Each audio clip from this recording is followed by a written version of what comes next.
I walked into the luxury restaurant already knowing I was late but not knowing I was about to be used. My parents were seated comfortably, plates empty, wine glasses still cold at the rim, the kind of table that tells you the celebration happened without you. My mom looked up and smiled. That familiar, effortless smile she always wore when she wanted something without asking for it outright. "Oh good, you're here," she said. "You don't mind paying the bill, right?" My sister laughed softly, already relaxed, already certain. No shock, no hesitation, just expectation. That was the moment everything inside me went quiet. I wasn't invited to dinner, I was summoned. I wasn't late, I was perfectly timed. They had eaten, enjoyed themselves, and waited for the one thing they needed to arrive: me. As I stared at the untouched check folder in the center of the table, I realized something I had never allowed myself to admit before. I wasn't a guest. I was the plan. My name is Chloe, and if you asked my family to describe me, they would all say the same thing. She's easy. Easy to live with. Easy to rely on. Easy to ask for things from. They always said it like it was praise. Like being easy meant being good. Growing up, I didn't question it. I thought it meant I was mature, understanding, flexible. I thought it meant I was loved. When I didn't argue, my mom would smile and pat my hand. "See?" she'd say. "Chloe understands." When I didn't push back, my dad would nod approvingly, as if silence was proof that I was responsible. No one ever asked what I wanted. They just assumed I would adapt. And I did. My younger sister Emily never had to. Emily had opinions, strong ones. If she didn't like something, she said it. If she wanted something, she expected it. Family plans shifted around her moods, her schedule, her preferences. When she raised her voice, people listened. When I stayed quiet, people relaxed. I learned very early that peace in our house depended on me not taking up too much space. If Emily complained, it was a phase. If I did, it was unnecessary drama. So I stopped. I became the daughter who didn't need much. The one who was fine with leftovers, fine with last-minute plans, fine with being told instead of asked. I told myself it didn't matter, that I didn't mind, that being low maintenance was a strength. By the time I moved out, that habit was permanent. In my early 20s, the favors started appearing never all at once, never aggressively. Just small things, spaced out enough that I could convince myself they weren't a pattern. "Can you grab groceries this time? We'll pay you back. Can you cover the electric bill? It's just for this month." And I did. Every time, it was framed as temporary. Every time, it quietly became permanent. I never received a thank you that lasted longer than the moment. It was always assumed I'd help again. My dad never asked directly. He avoided eye contact, made a comment about how things were tight, then changed the subject. My mom handled it differently. She smiled. She softened her voice. She made it sound like teamwork. "We're all family," she'd say. "We take care of each other." Emily didn't ask at all. She just expected. If she needed something, she'd look at me like it was obvious. "You're good with this stuff," she'd say. "You always figure it out." And I did. Every time. I told myself it was fine because I was doing well. I had a solid job. I paid my own bills. I wasn't struggling. So what did it hurt to help a little? What I didn't realize was that a little had started to mean everything they didn't want to handle themselves. I never told them how much I earned. Not because I was hiding it, but because no one ever asked. They assumed I was doing okay, comfortable, but not impressive. I dressed simply. I didn't talk about numbers. Letting them underestimate me kept things calm. It also made me safe to use. By my late 20s, I wasn't just helping anymore. I was supporting, covering dinners, picking up tabs, paying for things that weren't emergencies, just conveniences. No one checked in with me. No one asked if it was still okay. They didn't have to. I had taught them it always was. And sitting at that restaurant table, staring at empty plates and relaxed faces, I finally understood something that made my chest tighten. They didn't see me as generous. They saw me as reliable. And reliable people, I was learning, are the easiest to take from. The restaurant was one of those places where everything felt deliberate. The lighting was warm but low, designed to flatter. The tables were spaced far enough apart that conversations felt private, important. A pianist played something slow and elegant in the corner. The kind of music meant to remind you that this was a place for celebrations, not arguments. My parents loved places like this. As I approached the table, I could tell immediately that I'd missed more than just the beginning of dinner. The plates in front of them were already cleared, wiped clean, the kind of spotless that only comes after dessert. Wine glasses sat half empty, condensation still clinging to the glass. They had taken their time. They had enjoyed themselves. Without me. "Oh, there you are," my mom said brightly when she saw me. Her smile didn't carry relief or concern, just satisfaction. We went ahead and ordered. You know how long menus take. My dad leaned back in his chair, loosening his tie like the night was already winding down. "You missed the best part," he said, not unkindly, not apologetically either, just stating a fact. My sister Emily didn't even look up right away. She was scrolling through her phone, thumb moving lazily across the screen. When she finally glanced up, she smiled. "We saved you dessert," she said. Then she laughed. "Well, sort of." I slid into the empty chair, the only one without a jacket draped over the back. It was still warm, like they had expected me to sit there eventually. The table smelled rich butter, wine, something sweet. The smell of money already spent. No one asked what I wanted to drink. No one asked how my day had been. They kept talking, picking up a conversation I clearly hadn't been meant to join, laughing about a story my dad told twice because he liked the sound of it. Emily interrupted him halfway through, correcting a detail, and he let her. My mom nodded along, pleased, relaxed. They looked comfortable, complete, and that's when I noticed it. The check folder. It sat neatly in the center of the table, closed, untouched. Not pushed toward anyone, not hidden. Just there, waiting. My mom reached for her water glass and sighed, the way people do when a performance has gone well. "The service was wonderful," she said. "Really wonderful," Emily nodded. "Yeah, this place never disappoints." Still, no one reached for the bill. Still, no one acknowledged it. I watched my dad avoid looking in its direction. Watched my mom's eyes flick to it briefly, then away. Watched Emily lean back in her chair, entirely unbothered. They weren't discussing if it would be paid. They were waiting for me to do it. Finally, my mom turned to me, tilting her head slightly, softening her voice. "You don't mind taking care of this, right?" she asked, like it was already settled. "We figured since you're working so much lately." She let the sentence trail off, as if generosity had already been implied. Emily smiled, amused. "Relax, Chloe," she said. "You're always good at handling stuff like this." That word again, handling. I felt something tighten in my chest, not anger, not yet. Something colder, sharper. I glanced around the table one more time. My dad was suddenly very interested in the room behind me. My mom's smile stayed fixed, practiced. Emily had already gone back to her phone. They weren't waiting for me to join dinner. They were waiting for me to perform.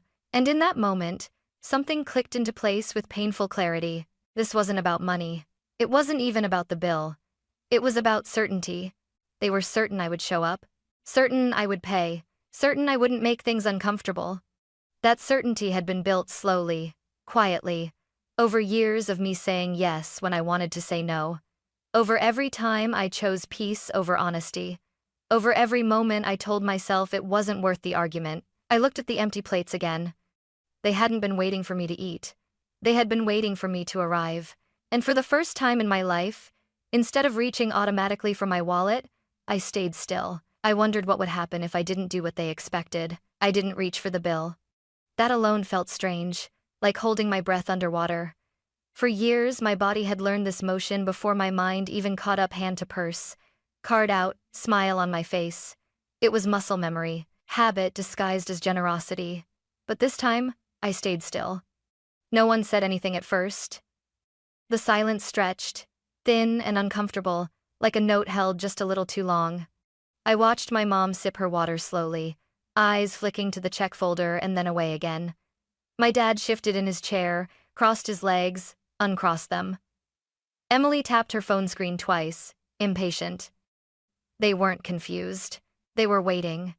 And that was when it hit me harder than any argument ever had. This wasn't a misunderstanding. No one had forgotten to ask me ahead of time. No one had assumed wrong. No one was awkwardly hoping I'd volunteer. This wasn't poor communication or bad timing. This was a system. A system built on certainty. The kind of certainty that doesn't need to be spoken out loud because it's been proven too many times already. I replayed the past year in my head, as if my mind had finally been given permission to look closely. The last-minute dinner invitations that always came after reservations were made. The texts that never asked if I was free, only when I'd arrive. The way my mom always phrased things as updates, not questions, were already here. We went ahead and ordered. Join us when you can. When you can. Not if you can. Not do you want to. Just when. Because the real purpose of my presence had never been to participate. It had been to complete the evening. I looked around the table again, really looked this time. My parents' relaxed posture. Emily's complete lack of concern. The ease with which they occupied the space, confident the outcome would be the same as it always was. They weren't anxious, they weren't embarrassed. They were comfortable. And that comfort came from knowing I would clean up after them. I felt something shift inside me, not anger, not sadness. Clarity. I thought about all the times I'd paid without being asked, how quickly relief replaced gratitude on their faces, how normal it had become, how unremarkable. When help becomes expected, it stops being help. It becomes infrastructure. That realization landed quietly, but it changed everything. I had spent years wondering if I was too sensitive, if I was imagining patterns that weren't really there, if I should just be more generous, more patient, more understanding. But sitting there, staring at that check folder, I finally understood the truth I'd been avoiding. I wasn't being generous. I was being used, not maliciously, not aggressively, but consistently. And consistency, I was learning, is what turns kindness into obligation. My mom cleared her throat gently. "Chloe?" she said, her voice still soft, still pleasant. "Whenever you're ready, whenever you're ready." As if there was no other option. As if the only delay was my timing, not my consent. I looked at her then, really looked at her. At the expectation behind her eyes. At the absence of concern for how this made me feel. At the certainty that I would, eventually, do what I always did. For the first time, I didn't feel the urge to explain myself. I didn't feel the need to justify anything. I felt done. Not done with them. Done with the role. I took a slow sip of water, letting the coolness steady me. I didn't argue. I didn't accuse. I didn't defend myself. Because I understood something else too. Systems don't break from conversations. They break when someone stops feeding them. And in that moment, I knew this wouldn't end with a raised voice or a dramatic exit. It would end with a choice. A quiet one. A deliberate one. I just hadn't decided how yet, but for the first time in my life, I knew exactly what I wasn't going to do. I wasn't going to reach for the bill. I stayed seated for a few seconds longer than necessary, just long enough to let the silence settle into the table. My mom shifted first. She always did. Discomfort made her restless. "You okay, Chloe?" she asked lightly, though there was a thin edge under the question. "You look tired." "I am," I said honestly. She nodded, satisfied, like exhaustion explained everything. "Well, whenever you're ready." She gestured vaguely toward the center of the table, toward the check folder that still hadn't moved. That gesture used to be enough. It wasn't this time. Instead of reaching for my purse, I stood up. The movement was small, but it changed the air immediately. Chairs scraped softly as everyone adjusted without realizing why. My dad looked up at me, surprised. Emily frowned. "I'm just going to speak with the manager for a moment," I said, keeping my voice calm. Emily blinked. "Why?" "I have a question." My mom laughed softly. A quick, dismissive sound. "Chloe, you don't need to. I'll be right back," I said, already turning away. I could feel their eyes on my back as I walked across the dining room. The space suddenly felt much larger than it had a moment ago. The pianist kept playing. Glasses clinked at nearby tables. No one else knew anything had shifted, but it had. The manager approached me near the host stand, professional and polite, tablet tucked neatly under his arm. "Is everything all right with your table?" he asked. "Yes," I said. "I just wanted to confirm something." He nodded, waiting. "I wanted to check whether there's an active account authorization tied to our table tonight." His fingers moved quickly over the screen. Then, just for a moment, they stopped. His expression didn't change dramatically. It didn't need to. The pause was enough. "I'm sorry," he said gently. "It looks like the previous authorization is no longer active." I felt my chest tighten, not with fear, but with certainty. "So there's no payment method on file?" I asked. "That's correct," he replied. "We'll need one from the party this evening." "Thank you," I said. That's all I needed. As I walked back toward the table, I noticed how quiet my footsteps sounded against the floor, how controlled my breathing felt. I wasn't shaking. I wasn't panicking. I felt steady. My mom looked up as soon as I reached the table. "What was that about?" The manager followed a few steps behind me, stopping at a respectful distance. "There seems to be an issue," he said kindly. "We'll need a payment method for tonight's bill." My mom sat up straighter. "An issue?" "Yes," he said. "There's no account authorization on file this evening." My dad cleared his throat. "There's usually no problem." "I understand," the manager replied. "But tonight, there is." The silence that followed was different from before. Heavier. Sharper. Emily laughed once, short and incredulous. "Okay, what's going on?" I took my seat slowly and folded my hands in my lap. "I won't be covering dinner tonight," I said. My mom's smile froze. "Chloe," she said quietly. "What are you talking about? I'm not paying the bill." Emily stared at me. "You're joking." "I'm not." My dad leaned forward. "Did something happen?" I met his eyes for the first time all evening. "Something has been happening for a long time." My mom's voice dropped. "You're doing this here?" "I'm not doing anything," I said, keeping my tone even. "I'm just not doing what you expected." Emily scoffed, pushing her chair back slightly. "So, you're just going to embarrass us?" I looked at her. "You didn't seem embarrassed when you laughed last time." Her mouth opened, then closed. The manager shifted uncomfortably. I turned to him. "We'll need separate checks," I said. My mom inhaled sharply. "Separate?" "Yes," I replied. "Mine. And yours." For a moment, no one moved. For the first time in my life, they didn't know what to do next. And that was when I realized something else. This wasn't just the beginning of a confrontation. This was the beginning of the collapse. The moment stretched longer than anyone expected. My mom stared at me like she was waiting for the punchline. Like if she held eye contact long enough, I would laugh, reach for my purse, and everything would snap back into place. It didn't. "Chloe," she said again, slower this time, her voice losing its softness. "You're not being serious." "I am," I replied. My dad rubbed his forehead, already frustrated. "This isn't the time for this." Emily let out a sharp laugh. "Wow, you really picked the perfect moment, didn't you?" I felt my heartbeat in my ears, steady but loud. Every instinct in my body told me to fix this, to smooth it over, to apologize for making things awkward. I didn't. "There was never going to be a good time," I said. "That's kind of the point." My mom leaned closer to me, lowering her voice. "You could have talked to us privately." "I've been talking," I said. "You just haven't been listening." "That's not fair," my dad snapped. "We're your parents. And I'm your daughter," I replied. "Not your backup plan." The words hung in the air, heavier than I expected. My mom's face flushed immediately. "How can you say that?" she demanded. "After everything we've done for you?" That sentence was familiar, too familiar. It had ended so many conversations before they even began. I took a breath. "What you've done," I said carefully, "is teach me that love in this family comes with an invoice." Emily scoffed. "Oh, please.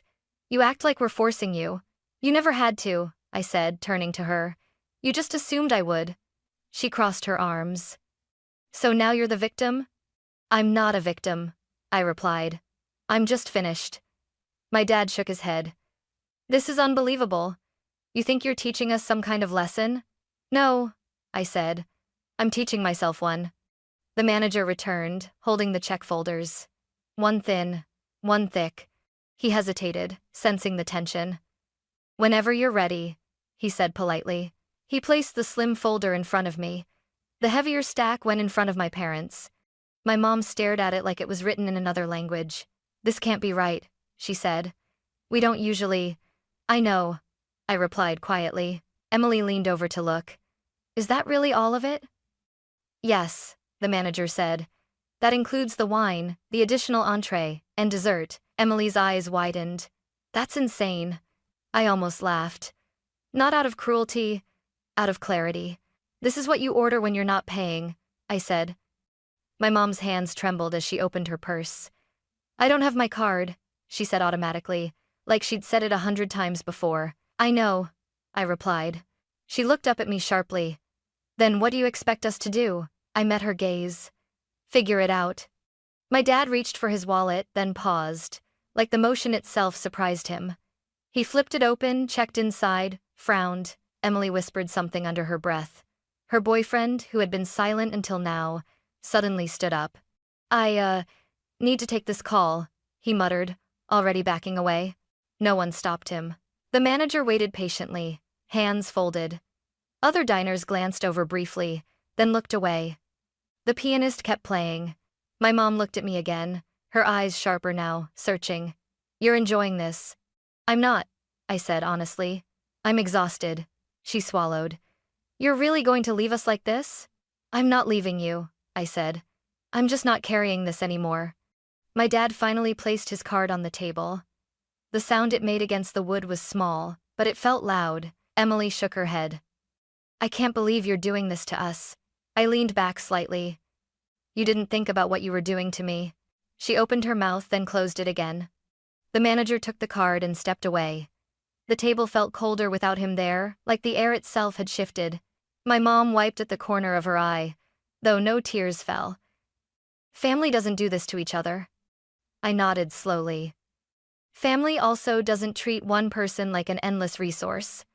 For a moment, no one spoke. They looked smaller somehow, less confident. Like the floor beneath them wasn't as solid as they'd always believed. The manager returned and placed the receipt in front of my dad.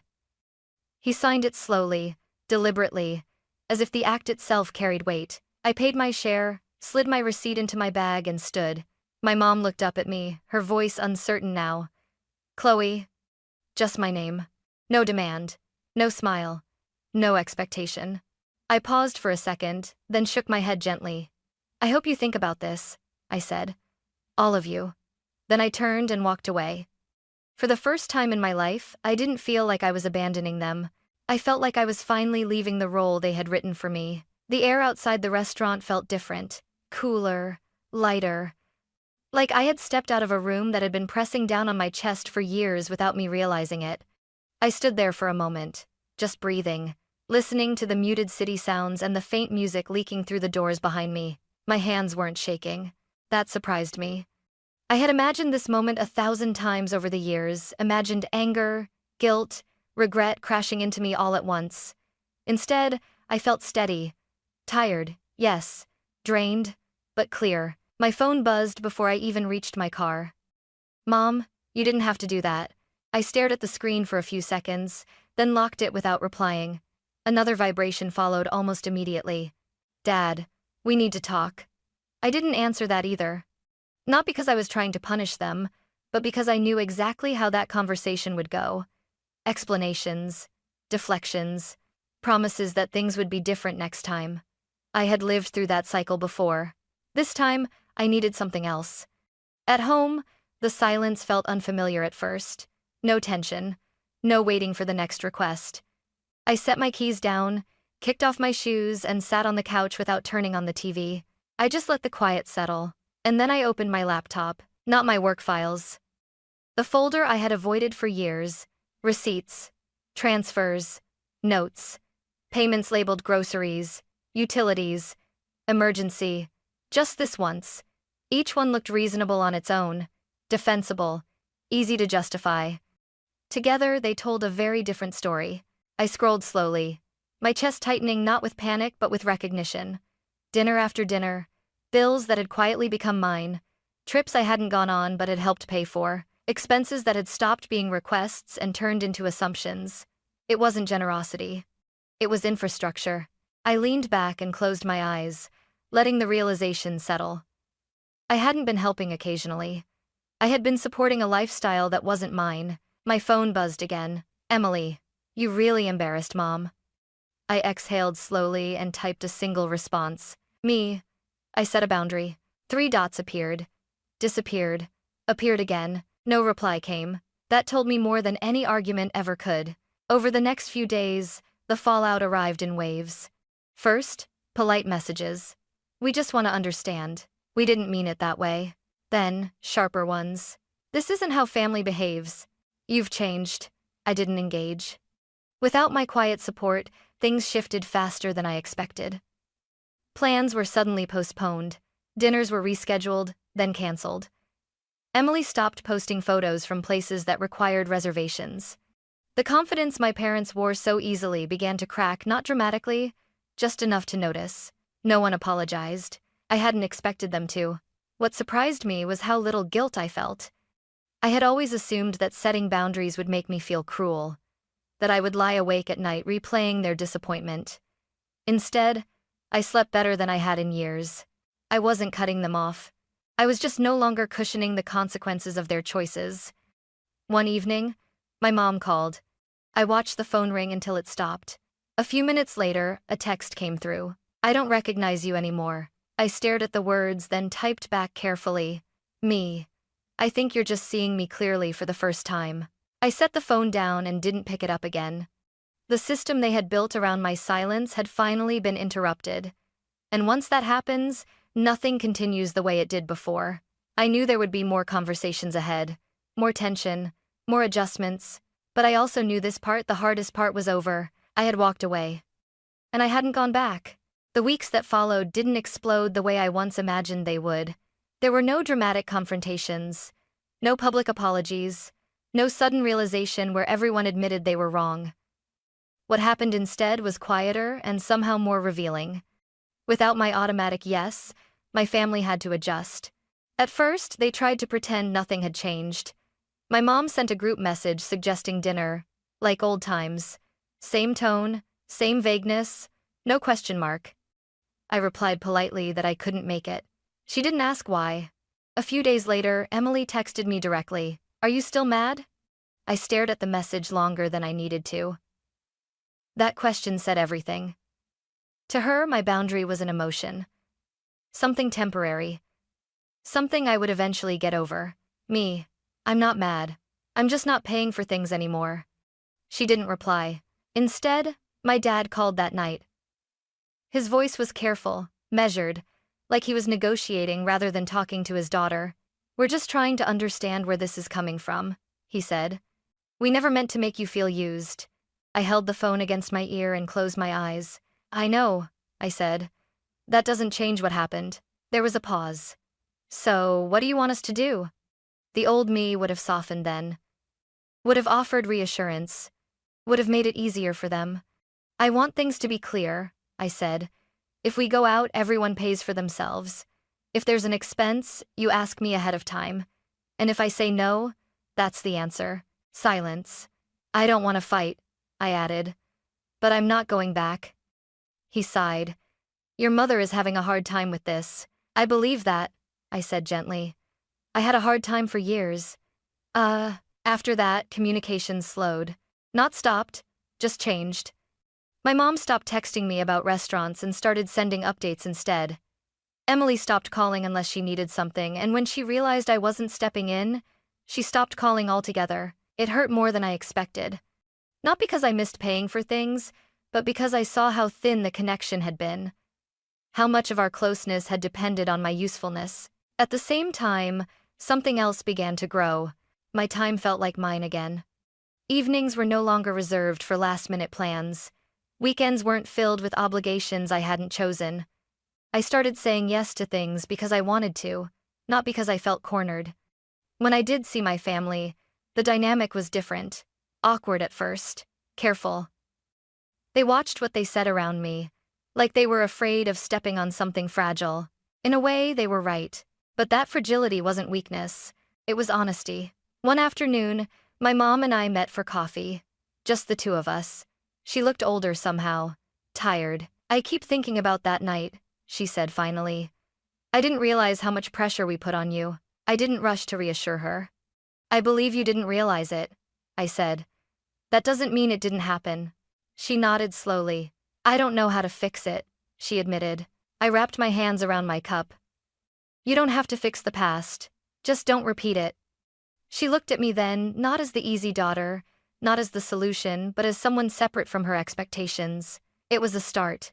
Not a perfect one. Not a dramatic one. But a real one. I didn't become colder after that night. I became clearer.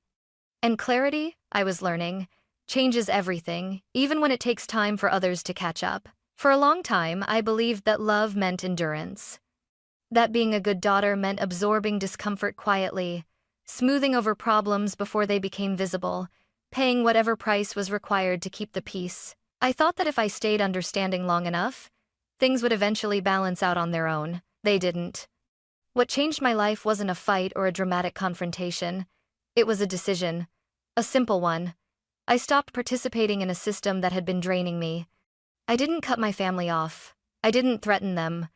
I didn't try to punish anyone.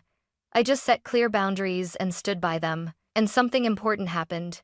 The world didn't collapse. I didn't lose myself. I didn't become cold. I didn't stop caring. I became honest. I learned that boundaries aren't walls meant to keep people out. They're doors that protect what's inside. They give relationships a chance to be real instead of transactional. If you've ever been the one who always pays, always fixes, always shows up when no one else does, I want you to hear this. You're not selfish for stopping. You're not cruel for saying no. You don't owe anyone access to your time, your money, or your emotional labor just because you've given it before. Choosing yourself doesn't make you disloyal. It makes you safe. If this story feels familiar, know that you're not alone, and that change doesn't have to be loud to be powerful. Sometimes, the quietest choice is the one that finally gives you peace.